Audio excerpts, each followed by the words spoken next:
I don't ever slow up, no I don't take shit. I got no love for the fakeness. Mad Football မှာကြိုဆိုပါရစေကျွန်တော်က Mad Football ပါဒီ channel ကို like နဲ့ subscribe လုပ်ပေးကြပါအောင်လို့အားလုံးကိုဖိတ်ခေါ်ပါတယ်အကယ်၍အဆင်သင့်ဖြစ်ပြီဆိုရင်တော့တွားကြရအောင်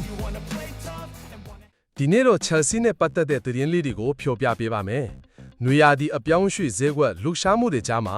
Chelsea Club ဟာခေတ်သစ်အုပ်ချုပ်မှုအောက်မှာဗတ်စုံစိန်ခေါ်မှုတွေနဲ့ရင်ဆိုင်နေရပါတယ်ဒါဟာကစားသမားတစ်တွေရှာဖွေတာတင်မဟုတ်ပဲအတင်းထဲကစင်ရတနာတွေကိုထိမ့်တာနဲ့ရေရှည်အတွကလပ်ရဲ့ပန်းတိုင်တွေကိုထိခိုက်စေနိုင်တဲ့အတင်းတွင်းပြဿနာတွေကိုကင်တွယ်ဖြေရှင်းတာပါပထမဆုံးသတင်းကတော့တိုက်စစ်ပိုင်းထပ်မြက်အောင်ကိုလိုမူအာနီစိတ်ဝင်စားတယ်လို့သိရပါတယ်ဘာလို့ကိုလိုမူအာနီကအဖြစ်လဲဂိုးသွင်းနိုင်စွမ်းမတည်ငြိမ်တာက Chelsea မှာယာဒီပေါင်းများစွာရှိနေတဲ့ပြဿနာပါRandall Colomuani ကိုခေါ်ယူဖို့ပဲ Paris Saint-Germain နဲ့စတင်ညှိနှိုင်းဖို့ဆုံးဖြတ်ခဲ့တာဟာတိုက်စစ်မှုအသစ်တရုပ်ဝယ်တာထက်ပိုပါတယ်။ Colomuani ဟာဂိုးအိန္ဒိယထဲမှာအသင့်ဆောင်ရည်တဲ့တိုက်စစ်မှုအမျိုးအစားမဟုတ်ပဲဗတ်စုံထူးချွန်တဲ့ခေတ်သစ်တိုက်စစ်မှုပါ။သူဟာကွင်းလယ်မှာဂိမ်းချိတ်ဆက်နိုင်တဲ့သူ့ရဲ့မြန်နှုန်းနဲ့ကြန့်ခိုင်မှုကိုအသုံးပြုပြီးခံစစ်တွေကိုဖောက်ထွင်းနိုင်တယ်။အသင်းဖော်တဲ့အတွက်အခွင့်အရေးတွေဖန်တီးပေးနိုင်စွမ်းလည်းသူ့မှာရှိပါတယ်။သူ့ရဲ့ပတ်စုံတုံးကစားဟန်ကအသင်းရဲ့တိုက်စစ်ကိုဖြည့်ဆည်းပေးပြီးရှုထောင့်အသစ်တွေဖန်တီးပေးလိမ့်မယ်လို့မြင်နေကြပါတယ်။ဒါကအရင်မျှော်လင့်ချက်ထားခဲ့တဲ့နီကိုလပ်ဂျက်ဆန်ရဲ့ကစားဟန်နဲ့ကွဲပြားနိုင်ပါတယ်။ဒါပေမဲ့အရေးကြီးတဲ့စိန်ခေါ်မှုကတော့ဂျူဗင်တက်စ်ရဲ့ပြိုင်ဆိုင်မှုပါပဲ။ဂျူဗင်တက်စ်ကမူအာနီကိုအငားခေါ်ယူမှုပြီးထူးချွန်တဲ့စွမ်းဆောင်ရည်တွေကိုတည်ထားတာကြောင့်သူ့ရဲ့ခြေစွမ်းကိုကောင်းကောင်းတည်ပါတယ်။ဒီအချက်ကြောင့် Chelsea ဟာအပြောင်းအရွှေ့ကိုတည်တည်ချာချာဆက်လုပ်ရပါမယ်။ဘာလို့လဲဆိုတော့ဒါဟာအသင်းရဲ့တိုက်စစ်ပိုင်းစွမ်းရည်ကို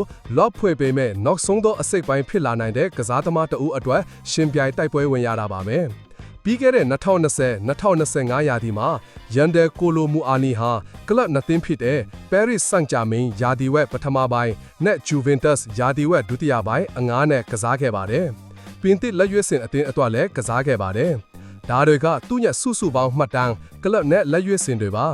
ပွဲကစား42ပွဲဂိုးသွင်း14ဂိုးဂိုးဖန်တီး3ကြိမ်ဒါကြောင့် Chelsea ရဲ့တရားဝင်ကားလမ်းမှုကိုစောင့်ကြည့်ရပါမယ်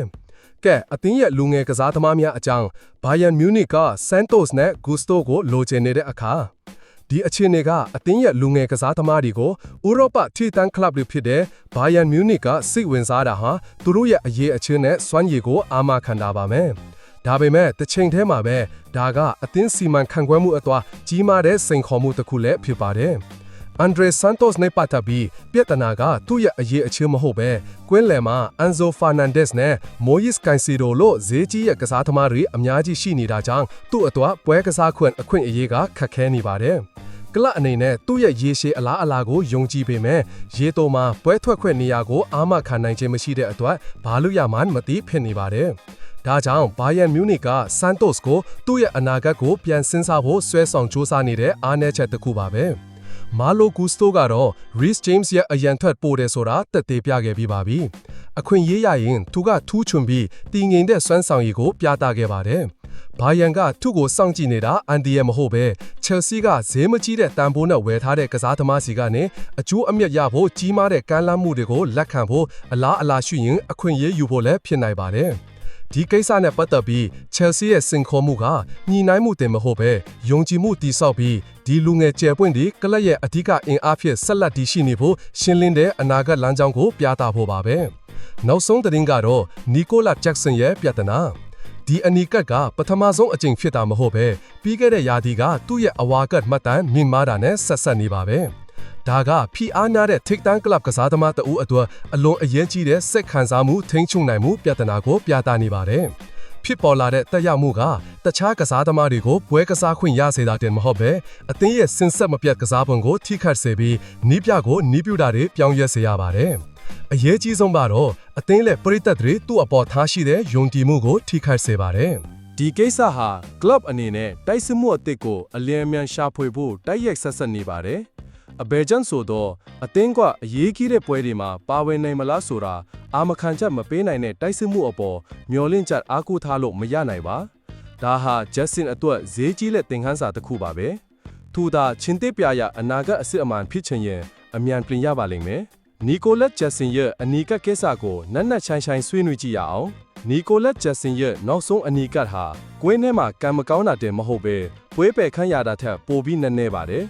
ဒါဟာအတင်းရဲ့နံပါတ်1မျိုးလင်းချက်ဖြစ်တဲ့တိုက်စစ်မှုရဲ့ရင့်ကျက်မှုနဲ့ယုံကြည်စိတ်ချရမှုနဲ့ပတ်သက်တဲ့အရေးကြီးတဲ့မေးခွန်းတစ်ခုပါပဲဒီအနီကတ်ကအထူးသဖြင့်စိတ်ဝင်စားစရာကောင်းတာကဒါဟာတီးခြားခီးရဲ့တစ်ခုမဟုတ်ပဲပြီးခဲ့တဲ့ယာတီတစ်ချက်လုံးသူ့ရဲ့စိုးရိမ်စရာကောင်းတဲ့အဖြူအမူပုံစံနဲ့ကိုက်ညီနေလို့ပါပဲအတိတ်ကအဝါကတ်မှတ်တမ်းပြီးခဲ့တဲ့2020-2025ယာတီတစ်ချက်လုံးဂျက်ဆင်ဟာအသိမ်းမှာအဝါကတ်အများဆုံးရတဲ့ကစားသမားတွေထဲကတဦးပါအများအားဖြင့်ဒိုင်းလူကြီးကိုစန္ဒပြတာမလိုအပ်ပဲကစားပွဲပင်ပမှာဖြူမှုတာဒါမှမဟုတ်တေးသေးချာချာမစင်းစားပဲထိတွေ့တာတွေကနေရခဲ့တာပါဒီလောက်ရက်တွေကဖိအားအောက်မှာစိတ်ခံစားမှုထိန်းချုပ်မှုအားနည်းနေတဲ့တာကိုပြသနေပါတယ်ရရှိခဲ့တဲ့အနီကအန်ဒီယာရှိတဲ့ဝင်ရောက်ဖြတ်ထုတ်မှုကြောင့်ပဲဖြစ်ဖြစ်ဒုတိယအဝါကကြောင့်ပဲဖြစ်ဖြစ်တစ်စက္ကန့်အတွင်းမာရွတ်နဲ့ဆုံးဖြတ်ချက်ကနေဖြစ်ပေါ်လာတာပါဒါဟာထိတ်ကန်းတိုက်စစ်မှုတစ်ယောက်အနေနဲ့ဒီထက်ပိုပြီးရင့်ကျက်စွာကင်တွယ်တဲ့ကိစ္စပါဒါကြောင့်နောက်ဆုံးအနီကတ်ဟာမတော်တဆမှုမဟုတ်ပဲစွတ်ဆောင်ထားတဲ့အဖြူအမူပုံစံကနေခတ်မှန်းလို့ရတဲ့ရလတ်တစ်ခုပါဒါဟာကလပ်နဲ့ကစားသမားကိုယ်တိုင်အလေအမြန်ပြင်းပြင်းထန်ထန်ဖြည့်ရှင်းရမယ့်ပြဿနာတစ်ခုဖြစ်တယ်ဆိုတာကိုထက်လုံးအတည်ပြုလိုက်တာပါပဲနှစ်ကွင်းထဲကထက်ပိုတဲ့တက်ရောက်မှုအသင်းအတွက်ထိခိုက်မှုနဲ့ပြိုင်ဘက်နဲ့အတွက်အခွင့်အရေးဂျက်ဆင်ပွဲပယ်ခံရတာကဘတ်ပေါင်းစုံကနေဆက်ဆက်ပြီးတက်ရောက်မှုတွေဖြစ်ပေါ်စေပါတယ်အသင်းရဲ့အစီအစဉ်ပျက်စီးခြင်းယာတီအဆက်မှာအဓိကတိုက်စစ်မှုကိုဆုံးရှုံးရတာဟာနီးပြရဲ့အသင်းပြင်ဆင်မှုအစီအစဉ်ကိုလုံးဝပျက်စီးစေပါတယ်တိုက်စစ်ပိုင်းမှာနားလည်မှုတိတ်ဆောက်ဖို့သူ့ကိုဗဟိုပြုပြီးနီးပြူဟာတွေလေ့ကျင့်တာတွေဟာရက်တန့်သွားပါတော့တယ်အသင်းဖော်ဒီရဲ့ဝန်ထုတ်ဝန်ဖို့အဲ့ဒီပွဲမှာပဲသူ့ကိုပွဲကနေထုတ်ပယ်လိုက်တာဟာကြံရှိတဲ့အသင်းဖော်ဒီကိုပိုပြီးပြင်းပြင်းထန်ထန်ပြေးလွှားပြီးကစားသမားတအူလော့နေတာကိုဖြစ်စီဖို့ပိုပြီးခက်ခဲတဲ့ဝန်ထုတ်ဝန်ဖို့ကိုဖန်တီးပေးပါတယ်ပြိုင်ဘက်တွေကိုတစ်ခါဖွင့်ပေးခြင်းဒါကတော့အရှင်းဆုံးတက်ရောက်မှုမှာပဲသူ့ရဲ့ပွဲပယ်ခံရခြင်းဟာအသင်းထဲကတခါတိုက်စစ်မှုတွေရှိနေသူတွေပဲဖြစ်ဖြစ်အသစ်ဝင်လာမဲ့သူတွေဥပမာကိုလိုမူအာနီပဲဖြစ်ဖြစ်အတွက်ကွင်းထဲမှာကိုတက်သေးပြဖို့နဲ့အထင်ကြီးစေဖို့ရွှေရောင်အခွင့်အရေးကိုပေးလိုက်တာပါ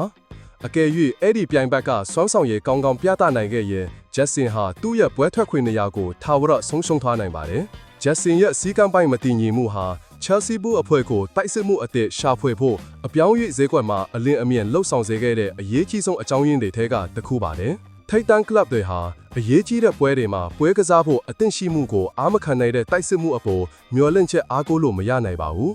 ကစားသမားကပွဲပယ်ခံရလို့အရေးကြီးတဲ့ပွဲတွေမှာပွဲကြီးစင်ပိုးကနေပဲကြည်နေရမယ်ဆိုရင်ကွင်းထဲကစွမ်းရည်တွေကအသေးပဲမရှိပါဘူး